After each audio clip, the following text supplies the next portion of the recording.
സിഗാക്ഷന നഗരം തിരിച്ചു പിടിക്കാനുള്ള ലക്ഷ്യവുമായി സർവേ കോപ്സ് പുറപ്പെട്ട സമയത്ത് അവർക്ക് നേരിടേണ്ടി വന്നത് വളരെ ബുദ്ധിമതിയായ ഒരു ഫീമെയിൽ ടൈറ്റനെയായിരുന്നു. സൈനികർ ഓരോരുത്തരായി മരിച്ചു വീഴാൻ തുടങ്ങി. എന്തു ചെയ്യണമെന്നറിയാതെ വലിയ മരങ്ങളുള്ള ഒരു വലിയ കാട്ടിലോട്ട് അവർ ദിശ തിരിച്ചു. തീരുമാനം നിന്റേതാണ്. ഒന്നല്ലെങ്കിൽ നീ നിന്നെ തന്നെ വിശ്വസിക്കുക, അല്ലെങ്കിൽ ഞാനടങ്ങുന്ന സർവേ കോപ്സിൽ വിശ്വസിക്കുക എന്ന് ക്യാപ്റ്റൻ ലീവായി പറയുന്നത് കേട്ട് സർവേ കോപ്സിൽ തന്നെ വിശ്വസിക്കുക എന്ന് പറഞ്ഞ് എറിൻ മുന്നോട്ട് തന്നെ പോകുന്നു. പെട്ടെന്നാണ് കമാൻഡർ എർവിനും മറ്റു സൈനികരും കൂടി ചേർന്ന് ആ ടൈറ്റനെ ട്രാപ്പിലാക്കുന്നത്. ഇതൊരു അബ്നോർമൽ ടൈറ്റൻ ആണോ അതോ കൊളോസ്റ്റിയൽ ടൈറ്റനെ പോലെയാണോ എന്ന ചിന്തയ്ക്കാണ് എറിൻ. അങ്ങനെ അവർ സേഫ് അല്ലെന്ന് പറഞ്ഞ് കുറച്ചുകൂടി മുന്നോട്ട് പോകുന്നു. പകരത്തിന് പകരം സ്കോഡ് 2-3 ബാക്കിയുള്ളത് മുഴുവൻ ഫയർ ചെയ്യും. സോ ബാക്കിയുള്ള എല്ലാ റോപ്സും ഉപയോഗിച്ചു ആ ടൈറ്റിനെ പിടിച്ചു വെക്കുവാണ് സർവേ കോപ്സ്. പിന്നീട് നമ്മൾ കാണുന്നത് മരത്തിന്റെ മുകളിൽ നിൽക്കുന്ന ക്രിസ്ത്യനെയാണ്. ഇതേ സമയം അവരുടെ അടുത്തോട് ടൈറ്റൻ കയറി വരുന്നു. അവര് വരട്ടെ, അവരെടുത്തെത്തുമ്പോൾ നമുക്ക് വേറെ മരത്തിലോട്ട് പോവാം എന്ന് നാനാബ പറയുന്നു. മിക്കാസ, എന്ത് കാടിനകത്തുനിന്ന് ഇത്രയും വലിയ ശബ്ദം വരുന്നത് എന്ന് ശശ ചോദിക്കുന്നു. ഇതേ സമയം ബെർഡാൾഡിനോട് ക്രിസ്റ്റ എവിടെയാണെന്ന് ഒരു ഓഫീസർ ചോദിക്കുന്നു. അവൻ അറിയില്ലെന്ന് അവനും പറയുന്നു. ഇതേ സമയം ആർമിനും ജിന്നും നിന്നിരുന്ന മരത്തിലോട്ട് ഒരു ടൈറ്റൻ വലിഞ്ഞു കയറുന്നു. അവരവിടെ നിന്നും മറ്റൊരു മരത്തിലോട്ട് പോകുന്നു. ഈ ടൈറ്റൻ എങ്ങനെയാ ഈ മരത്തിൽ വലിഞ്ഞു കയറുന്നേ? അങ്ങനെയാണെങ്കിൽ അതിന് പഠിക്കാനുള്ള കഴിവുണ്ടെന്നല്ലേ എന്ന് ആർമിൻ ചോദിക്കുന്നു. അതെ, പക്ഷെ എല്ലാത്തിനും പറ്റുമെന്ന് തോന്നുന്നില്ല എന്ന് പറയുവാണ് ജീൻ. ആർമിൻ, കാടിനകത്ത് എന്തോ കാര്യമായിട്ട് സംഭവിക്കുന്നുണ്ട്. അതെന്താണെന്ന് എനിക്ക് മനസ്സിലായി. ആ ഫീമെയിൽ ടൈറ്റനെ പിടികൂടാൻ വേണ്ടിയല്ലേ നമ്മൾ ഇങ്ങോട്ട് കൊണ്ടുവന്നത്. ചുരുക്കി പറഞ്ഞ അതിനുള്ളിലെ മനുഷ്യനെ പിടിക്കാൻ വേണ്ടി. കമാൻഡറിന്റെ ലക്ഷ്യം തുടക്കം തൊട്ടേ അതായിരുന്നു. ഇതേ കാര്യം തന്നെ പെട്ര എറിനോടും പറയുന്നു. അതായിരുന്നുവല്ലേ ഒരു റിക്രൂട്ടായ എന്നോട് അത് പറയാതിരുന്നത്?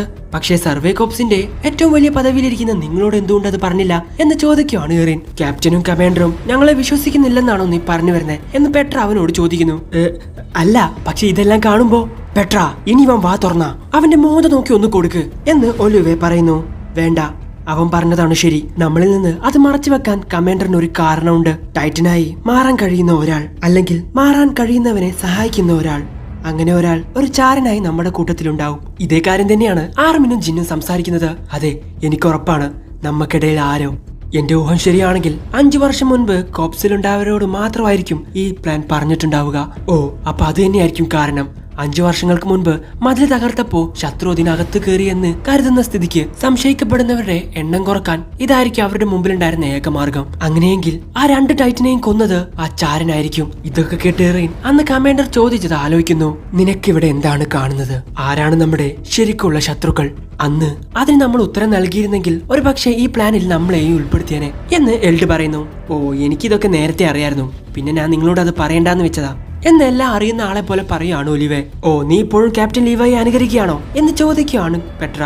ഇത് വിജയിച്ചാൽ ടൈറ്റൻസിനെ പറ്റിയുള്ള സത്യം ഞങ്ങൾക്ക് അറിയാൻ പറ്റിയേക്കും. പക്ഷെ അതിനുവേണ്ടി ഇത്രയും പേരെ കൊലക്ക് കൊടുക്കേണ്ട ആവശ്യമുണ്ടായിരുന്നു എന്ന് ചിന്തിക്കുവാണ് എറിൻ. കമാൻഡറിനെടുത്ത തീരുമാനം തെറ്റാണെന്ന് നിനക്ക് തോന്നുന്നുണ്ടോ എന്ന് എൽഡ് എറിനോട് ചോദിക്കുന്നു. ഇതേ സമയം തന്നെ ജിന്നിന്റെയും ആർമിന്റെയും എടുത്തിട്ടുണ്ടായിരുന്ന ടൈറ്റൻ മരത്തിന്റെ മണ്ടയിൽ നിന്ന് താഴെ വീഴുന്നു. ശരിയാണെന്ന് എനിക്കും തോന്നുന്നില്ല. നമുക്കിടയിൽ ഒരു ടൈറ്റൻ ഉണ്ടെന്നുള്ള കാര്യം നേരത്തെ നമ്മളോട് പറയുമായിരുന്നെങ്കിൽ കാര്യങ്ങൾ ചിലപ്പോ ഇങ്ങനെ ആയിരിക്കില്ലായിരുന്നു. എന്റെ സ്ക്വാഡ് ലീഡറിന്റെ കാര്യം തന്നെ നോക്ക് ജീൻ. എല്ലാം നടന്നതിന് ശേഷം ആർക്കും ഇങ്ങനെ വേണമെങ്കിലും പറയാം, പക്ഷെ ഒരിക്കലും സംഭവിക്കാൻ പോകുന്നത് മുൻകൂട്ടി കാണാൻ സാധിക്കില്ല. തീരുമാനമെടുക്കേണ്ട സമയം എന്തായാലും വരും. അതിൽ നിന്ന് ഒഴിഞ്ഞു മാറാൻ പറ്റില്ല. 100 കണക്കിന് സൈനികരുടെ ജീവൻ ഒരു വശത്ത്, മതിലുകൾക്കുള്ളിലുള്ള മനുഷ്യരുടെ ജീവൻ മറ്റൊരു വശത്ത്. കമാൻഡർ അദ്ദേഹത്തിന്റെ തീരുമാനം എടുത്തു കഴിഞ്ഞു. മനുഷ്യർക്ക് വേണ്ടി 100 കണക്കിന് സൈനികരുടെ ജീവൻ ബലി കൊടുക്കേണ്ടി വന്നു. എന്തായാലും ക്യാപ്റ്റൻ ലീവായിക്ക് എർവിൻ സ്മിത്തിനെ നല്ല വിശ്വാസമാണെന്ന് തോന്നുന്നു എന്ന് പെട്ര പറയുവാണ്.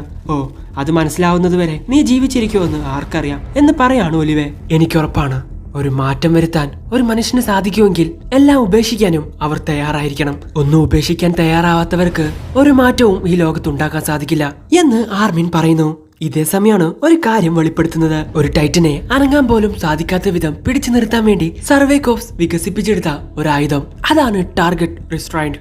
7 ഇരുമ്പ് കുഴലുകൾക്കുള്ളിൽ ചുരുട്ടി വെച്ചിരിക്കുന്ന സ്റ്റീൽ വയറുമായി ബന്ധിപ്പിച്ചിട്ടുള്ള മൂർച്ചയേറിയ അമ്പുകളുണ്ട്. എങ്ങനെയുണ്ട്? നിനക്കിനി അനങ്ങാൻ സാധിക്കില്ല. ഇതെങ്ങനെയാ പ്രവർത്തിക്കുന്നതെന്ന് നിനക്കറിയോ? നിന്റെ ശരീരത്തിലെ മുറിവുകൾ ഉണങ്ങുന്നതിനോടൊപ്പം ഈ അമ്പുകൾ അതിനകത്ത് കടന്ന് മുറുകും. അതൊക്കെ പോട്ടെ, എന്താ ഇതിനകത്തുള്ള ആളെ ഇത്ര നേരമായിട്ട് പുറത്തു കൊണ്ടുവരാത്ത എന്ന് ചിന്തിക്കുവാണ് ആജി. ഇതേ സമയമാണ് ലീവൈമക്കയും അതിന്റെ കഴുത്ത് വെട്ടാൻ വേണ്ടി പോകുന്നത്. എന്നാൽ അതിന്റെ കൈ കുറച്ചുകൂടി സ്ട്രെങ്ത് കൂട്ടുന്നു. ആ വാള് തന്നെ പൊട്ടിപ്പോകുന്നു. ശരീരം സംരക്ഷിക്കാൻ വേണ്ടി ആ ഭാഗം കട്ടി കൂട്ടുന്ന കഴിവല്ലേ അത്? ആർമർ ടൈറ്റിനെ പറ്റി കേട്ടറിഞ്ഞതുമായിട്ട് ഇതിന് സാമ്യമുണ്ട് എന്ന് ചിന്തിക്കുവാണ് കമാൻഡർ എർവിൻ. അങ്ങനെ അങ്ങോട്ട് ഒരു ഓഫീസറിനെ വിളിക്കുന്നു. സ്ഫോടന വസ്തുക്കൾ തയ്യാറാക്ക്, അതിന്റെ കൈ രണ്ടും അങ്ങ് തകർത്തേക്ക്. നമ്മുടെ കയ്യിലുള്ള സ്ഫോടന വസ്തുക്കൾ ഉപയോഗിച്ചാൽ ഒരു പക്ഷെ ആ ടൈറ്റിന്റെ അകത്തുള്ള ആൾ മരിക്കാൻ സാധ്യതയുണ്ട് എന്ന് ആ ഓഫീസർ പറയുന്നു. എന്റെ സിഗ്നൽ കിട്ടുന്നതോടുകൂടി എല്ലാവരും ഒരുമിച്ച് SR എന്ന ഓഫീസർ പറയുന്നു. അങ്ങനെ അവരത് റീലോഡ് ചെയ്യുന്നു. ഹേയ്, നിനക്ക് ഇനിയെങ്കിലും ഇതിന് പുറത്തോട്ട് വന്നൂടെ? ഇതിനു വേണ്ടി ഈ ഒരു ദിവസം മൊത്തം കളയാൻ സാധിക്കില്ല. ഇനി നിന്റെ അവസ്ഥ എന്തായിരിക്കും? ഈ ഒരു സിറ്റുവേഷനിൽ നിന്നും നിനക്ക് രക്ഷപ്പെടാൻ പറ്റുമെന്ന് തോന്നുന്നുണ്ടോ? എന്റെ കീഴിലുള്ള എത്ര സൈനികരെയാണ് നീ കൊന്നതെന്ന് നിനക്കറിയൂ. അതിൽ നിനക്ക് റിഗ്രറ്റ് തോന്നുന്നുണ്ടോ? ഈ ഒരു നിമിഷം ഞാൻ എത്രത്തോളം ആസ്വദിക്കുന്നുണ്ടെന്ന് നിനക്കറിയോ? അത് പറഞ്ഞപ്പോഴാ എനിക്കൊരു കാര്യം ചോദിക്കാനുണ്ട്. നിന്റെ കൈയും കാലൊക്കെ വെട്ടിയാ നിനക്ക് കുഴപ്പമൊന്നുമില്ലല്ലോ, അത് വീണ്ടും തിരിച്ചു വരില്ലേ? ഞാൻ പറഞ്ഞത് നിന്റെ ശരിക്കുള്ള കൈയും കാലും ഒക്കെയാണ്. നീ എങ്ങാനും മരിച്ചുപോയാ അത് പ്രശ്നമാകും എന്ന് ക്യാപ്റ്റൻ ലീവായി പറയുന്നു. ഇത് കേട്ട് അവൾ അവിടെ വലിയ ശബ്ദത്തിൽ തന്നെ അലറുന്നു. ആ ശബ്ദം ആ കാട് മൊത്തം കേൾക്കാമായിരുന്നു. എർവിൻ, അവര് വരുന്നുണ്ട്. ഏത് ദിശയിൽ നിന്ന്? എല്ലാ ദിശയിൽ നിന്നും ഒരുപാടെണ്ണം, എല്ലാം ഒരുമിച്ചാണ് വരുന്നത്. സോ ആ ടൈറ്റന്റെ ശബ്ദം കേട്ട് ചുറ്റുമുണ്ടായിരുന്ന ഒരുപാടധികം ടൈറ്റൻസ് ഇപ്പൊ അങ്ങോട്ട് വന്നുകൊണ്ടിരിക്കുകയാണ്. സർവേ കോപ്സിലെ എല്ലാ ആളുകളും ആ ടൈറ്റൻസിന്റെ പിന്നാലെ പോവാണ്.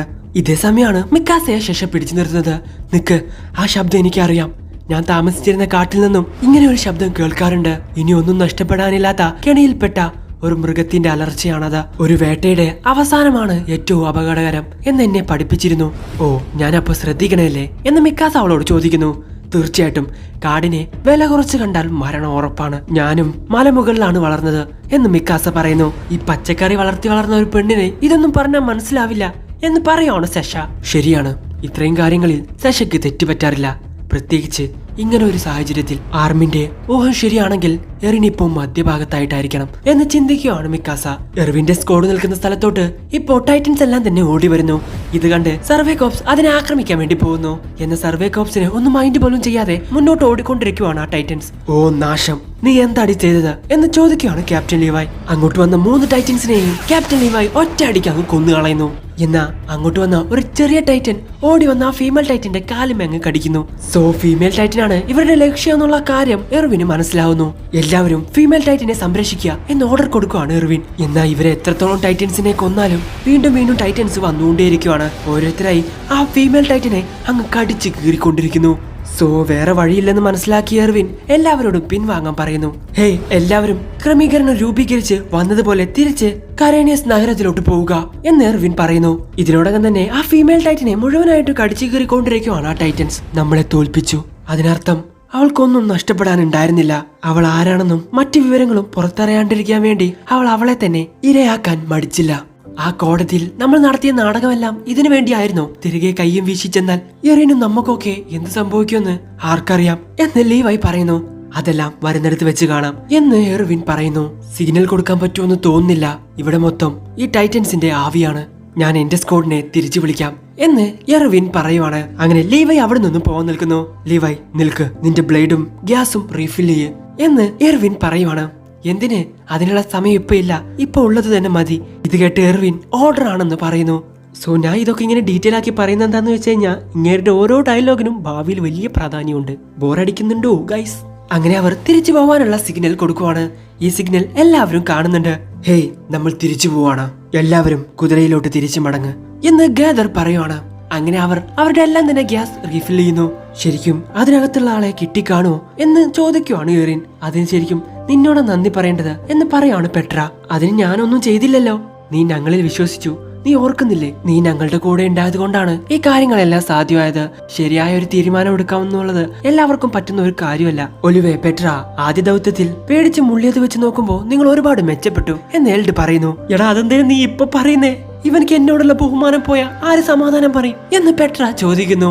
അങ്ങനെ അവർ അങ്ങോട്ടും ഇങ്ങോട്ടൊക്കെ പറഞ്ഞ് തർക്കിച്ചുകൊണ്ടിരിക്കുകയാണ്. ഹേയ്, എല്ലാവരൊന്നും നിർത്ത്, നിങ്ങൾ ഇവിടെ ടൂറിന് വല്ലതും വന്നാണോ എന്ന് ചോദിക്കുകയാണ് ഗാദർ. ഇതേ സമയം തന്നെ ഒരു സർവേ കോപ്സിന്റെ ഉദ്യോഗസ്ഥൻ ഗ്രീൻ സിഗ്നൽ കൊടുക്കുന്നു.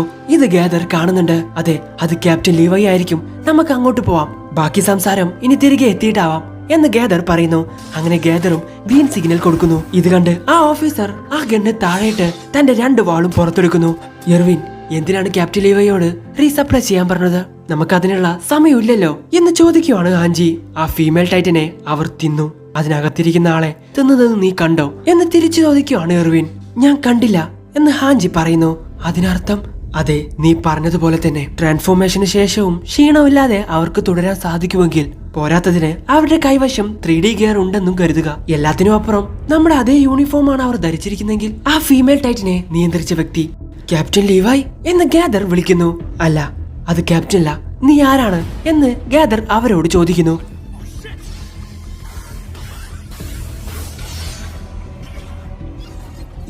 ഇവിടെ എന്താ സംഭവിക്കുന്നത് എന്ന് ചോദിക്കുവാണ് എറിൻ. ഗേദറിന്റെ അടുത്തോട്ട് പോയി അവർ കാണുന്നത് അവൻ മരിച്ചു കിടക്കുന്നതാണ്. അവരിപ്പോഴും നമ്മുടെ ഇടയിൽ തന്നെ ഉണ്ട് എന്ന് പറയുവാണ് എറിൻ.